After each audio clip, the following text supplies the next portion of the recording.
Hello, Sherlock Holmes. Yes? Alex Dougal is my name. I must talk to you. I'm in desperate need of your advice. Well, come in, my lad. Come in. Oh, permit me to introduce my friend and colleague, Dr. Watson. Watson? Watson?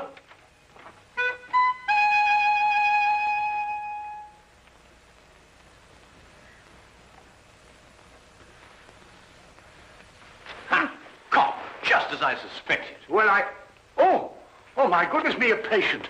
Oh, I do beg your pardon leaving you standing there like that. Most remiss of me. There, if you'll sit down, I'll be with you in a moment. My dear doctor, Mr. Dougal is not your patient. He's come to see me. Huh? Huh.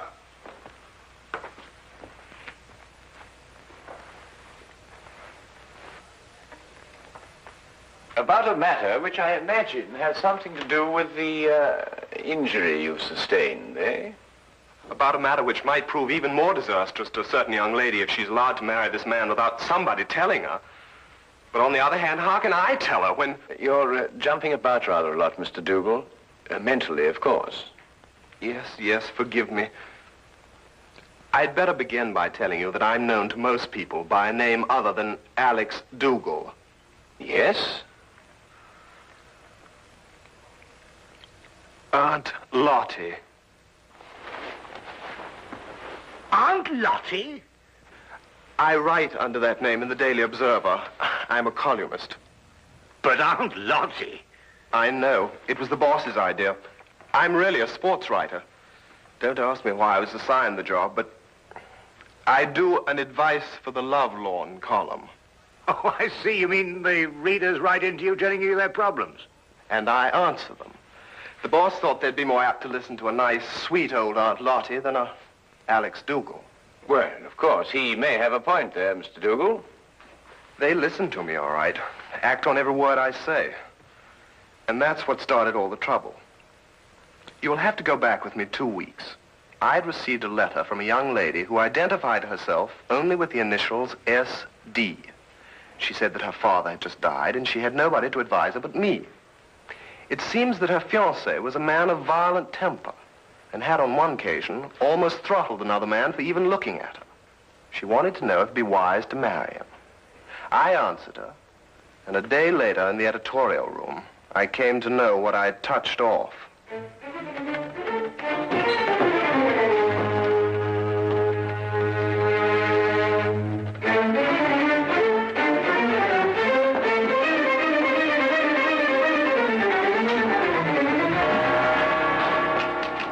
Where can I find Aunt Lottie? Hey! She'd better be around. Just point her out. Now, wait a minute. It just so happens that I'm Aunt Lottie, and I want to know how you got in here. You're Aunt Lottie? That's correct. And you can be certain that if you've come with any problem, I shall be most uncooperative. Are you sure you're Aunt Lottie? That is my pen name. Have you any objections? None. None at all. I'm absolutely delighted to find that Aunt Lottie is a man. Really? Why? Because I would never dream of doing this to a woman.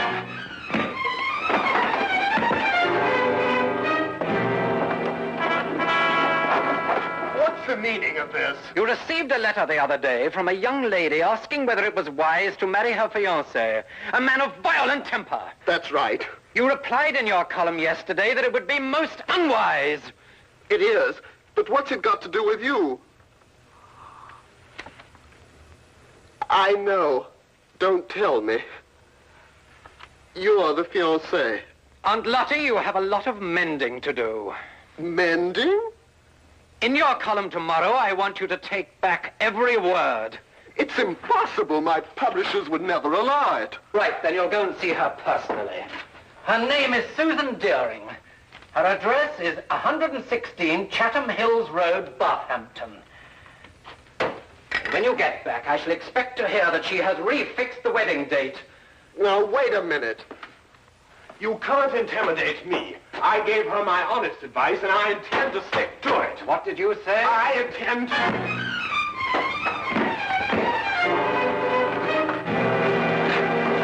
You were saying?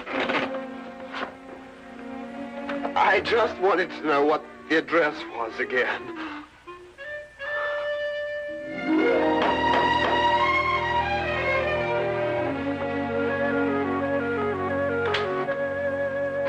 Miss Deering? I'm the housekeeper. Your name, please? Aunt Lottie.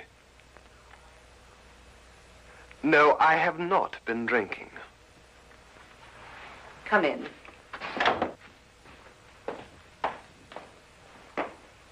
Wait here, please. I'll call her.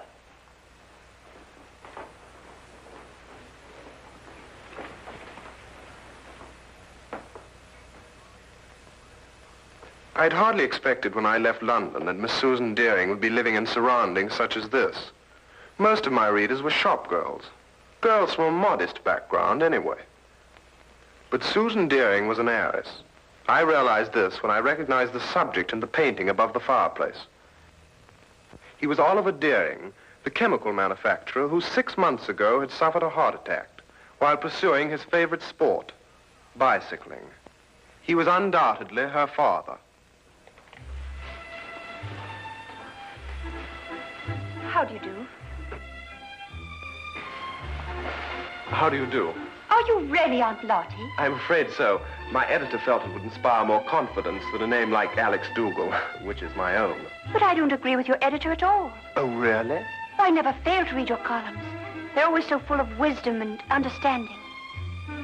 Almost like Father used to talk before he died. Well, thank you. But if I didn't think so, I never would have written to you. Never have called off my wedding. Well, as a matter of fact, that's what I came to talk to you about, Miss Deering. Do you mind if we sit down? Oh, please, yes. Here, you're hurt and I've kept you standing. Just a little accident. Nothing at all. Yet. Would you like a pillow or something? Oh, no, thank you. What bothers me more than any little ache is the advice that I gave you in my column. The advice you gave me, but every word of it was so true. It cleared up everything. Well, I felt the same thing at the time also, but after meeting your fiancé, Mr. Murdoch... You met Jack? Oh, quite by accident. He struck you. I know he forced you to come here and see me. Oh, no, not at all. Then how were you hurt? I fell down the stairs. It was an accident. Forgive me. It's quite obvious that a man like you could never be forced to do anything against his will. Well, I should hope not. But at any rate, after meeting Mr. Murdoch, I felt it my responsibility to come here and retract my original advice. Forgive me, Miss Deering. That's what I've been telling her. No one is perfect naturally, but Mr. Murdoch is eligible in every other way. He has gold mines in Africa, if that's what Tilda means. And I could be sure he wasn't marrying me for my inheritance. But, Mr. Dougal, you've never seen him when he loses his temper. Miss Deering, have you ever heard of a Dr. Freud? No. A young Viennese. He's invented a new science called psychoanalysis. He says that a temper is a perfectly healthy, normal outlet for emotions. It's quite normal. Mr. Dougal, you know so much. That's my job. I'll write to Jack immediately and tell him it's all right again. Good. And if you have a picture of the two of you, I'll see that it's published in the society page under soon to be betrothed. Mr. Dougal, what's the matter? Something happened to my back when I fell. I wonder, would you mind putting one hand on my shoulder and one in the small of my back and pull? Thank you. Mr. Dougal, you must do something about your back. When you get home tonight, have your wife rub it with liniment. I'm afraid that's not entirely possible, but I'll have the man at the club do it anyway. You mean to say that you're not married? I'm afraid not. It seems that every time I meet a girl that interests me, she's not available. But then that's life. There's always tomorrow, and, well, who knows? I might be as lucky as you and Mr. Murdoch. Now, what about that picture? I'll get it for you.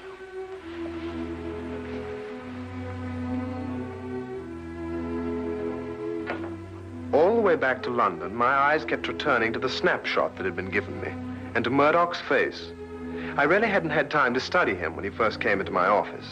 Everything had happened so fast. But now I had the clinging feeling that I'd seen him somewhere before. But where? And under what circumstances?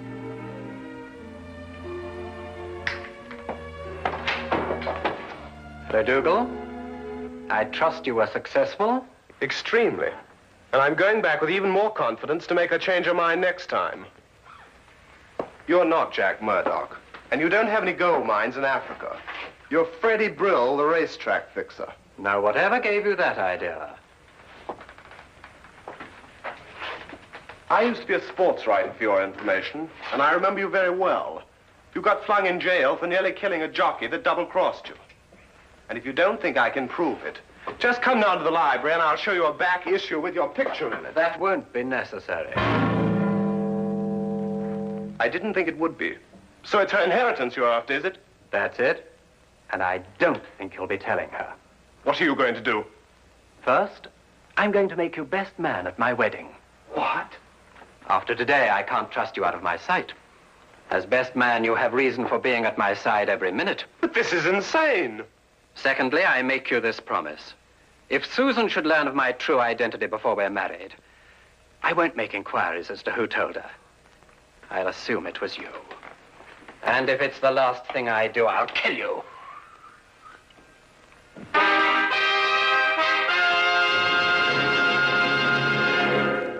Now, we return to the case of the violent suitor. I'm always giving out advice myself, but here I am, strangely enough, asking for it. What shall I do? If I expose Murdoch, he'll obviously take his revenge on me. But on the other hand, how can I allow poor Susie to be victimized that way? I see. So it's Susie, is it? Well, up until half an hour ago when I managed to get away from him. Murdoch keeps me handcuffed to his side. And naturally, when he saw Miss Deering, I did also. Ah, yes, quite naturally. Well, there's no point in denying it that she does something strange to me. And I found myself wanting to be the groom instead of the best man. That may very well happen yet, Mr. Dougal. But how, with Murdoch still in the picture? We'll remove him from the picture. Well, it's simply stated, Holmes. But surely you don't mean to expose Murdoch and risk Mr. Dougal's life. No, Watson. If any lives are going to be risked, they'll be yours and mine. Oh. Oh. My plans aren't crystallized yet, Mr. Dougal, but my advice to you is to go back to Mr. Murdoch and continue to be his best man. You'll hear from me very soon. I'll do anything you say, Mr. Holmes. Thank you, Mr. Holmes. Not at all. Oh, wait.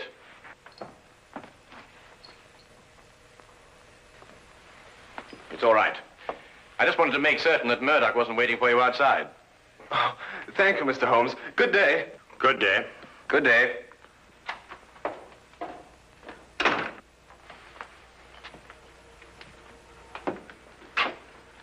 And how do you propose to help Mr. Dougal? By removing Murdoch from the picture. But how? By proving that he killed Miss Deering's father. What? Safely behind bars, Murdoch could neither marry Miss Deering or harm Dougal. But Miss Deering's father died of a heart attack. He was cycling. You heard it yourself. My dear Watson, it was made to appear as if he had been bicycling. Well, now, really, Holmes, you haven't even left the room. How can you say such a thing? Ah, here it is. I thought I'd kept it. Have a look. When that picture was published in the papers, I showed it to Inspector Lestrade as proof that Oliver Deering was murdered. But the good old inspector, with his usual dim-wittedness, refused to pay any attention to it. Well, I must say I can't see any signs of murder here. Notice Deering's coat. Yes, well. It's buttoned on the left side. So? Have a look at your own. Well, yes, I see that, but... It's my theory that Deering was at home in his shirt sleeves when Murdoch struck him a blow on the back of the head that killed him. Then, in an effort to disguise his crime, Murdoch, with the aid of a woman, dressed Deering and deposited him and his bicycle on a lonely stretch of country road. But the mistake had been made of buttoning his coat on the wrong side. Yes, but look here, just a minute. You've just talked about a woman. What woman? Well, his accomplice, of course. A woman would be more apt to button Deering's coat on the left side, since it was customary for her to button hers in that way. And talking of coats, I think you'd better take yours. It's going to be chilly in the country tonight. Well, assuming everything you say is true, what's the motive in killing Deering? Well, my guess is that Deering found out Murdoch's true identity and prevented him marrying his daughter. And Murdoch, seeing himself losing a fortune, lost his temper again. Come on, Watson.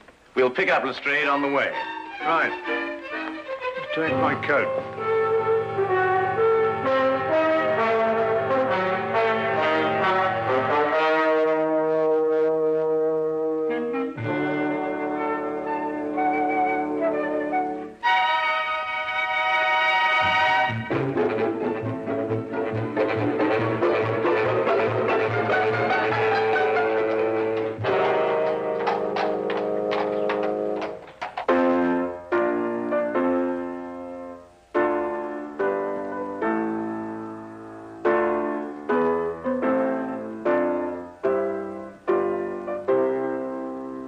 Now, what's the matter?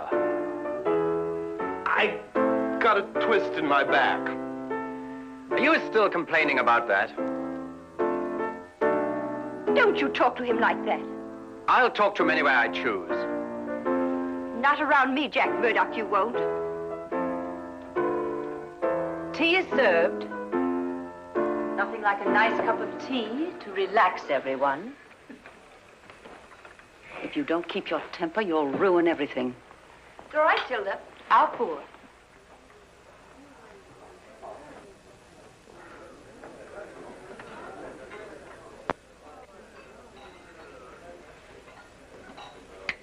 Why didn't I think of it? Of course. Of course, what? The accomplice, it's Tilda. The housekeeper? Yes, it would have to be someone normally attached to the house to have been present at the murder. Tilda fits the part perfectly. She would also have to know Murdoch. And from the manner in which she's just been talking to him, that's obvious, too. Your theory sounds as wild now as it did when you first told it to me. Lestrade, give me your gun, will you?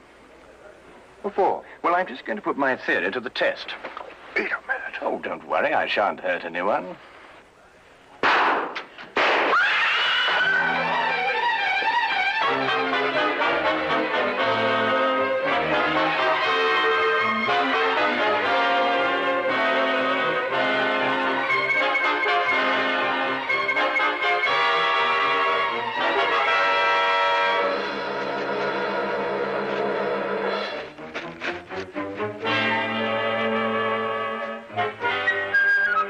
Holmes, what in thunder made you do a thing like this?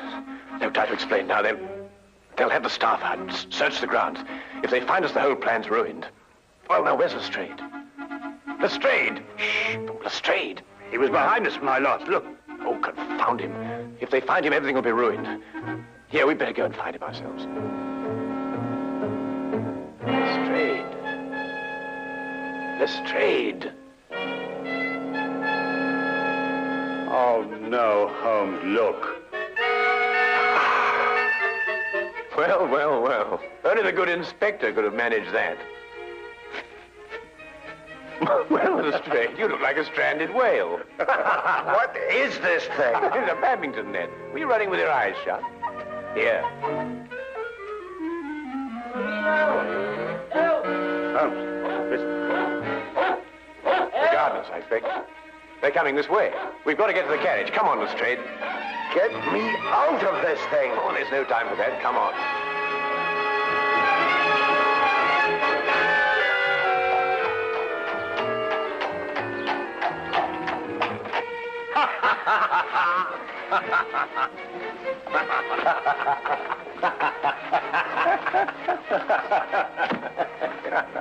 I see no item in the entire evening, Mr. Sherlock Holmes, that would prompt laughter.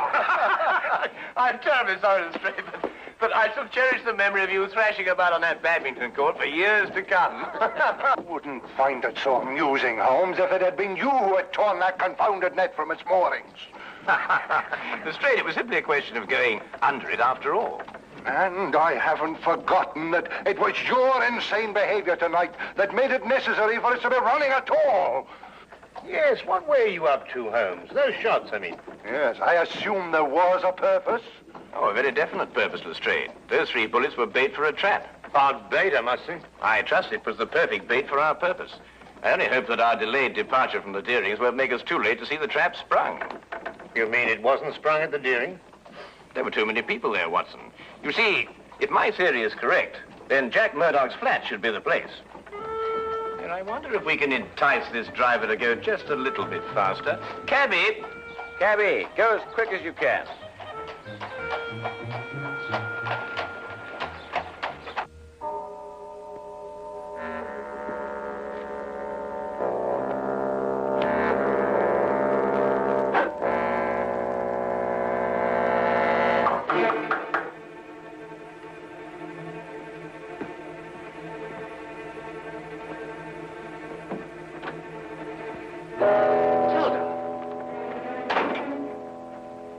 Dougal's upstairs. He may see you. I'm not staying long. What is this? I'm within 2 days of marrying Susan and grabbing a fortune for us. For yourself, you mean? You never had any intention of sharing it with me. What are you talking about? 50,000 pounds is yours the day I'm married.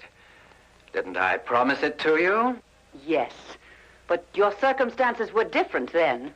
I saw you kill Mr. Deering, and you got panicky that I would run to the police. But time's gone by, and now you've found a surer and cheaper way to keep me quiet. What do you mean? Back at the house before, you had someone try to kill me. Tilda, I told you, I swear I know nothing about those shots. You could never make me believe that. There's only one person in this world who would benefit by my death, and that person is you.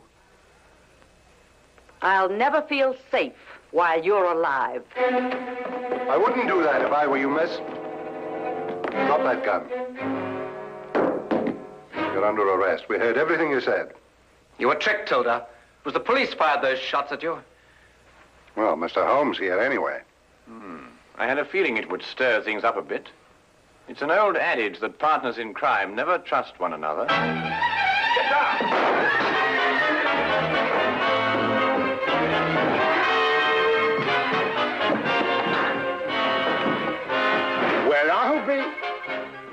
I've been practicing my ride ever since I met him. Ah, well done, my boy. Well done.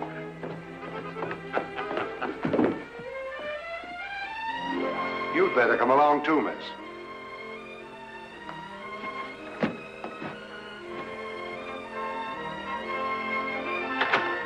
I believe I've outgrown the Aunt Lottie label now. I'm going to ask Susan to marry me. Good for you. First thing tomorrow morning. It's too late tonight. Oh, I don't think it's too late. You don't? No. Definitely not. I'll go right now. Good idea.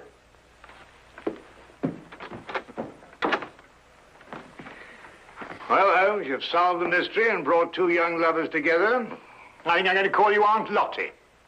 What? Oh, no, really, Watson. This time you've gone too far.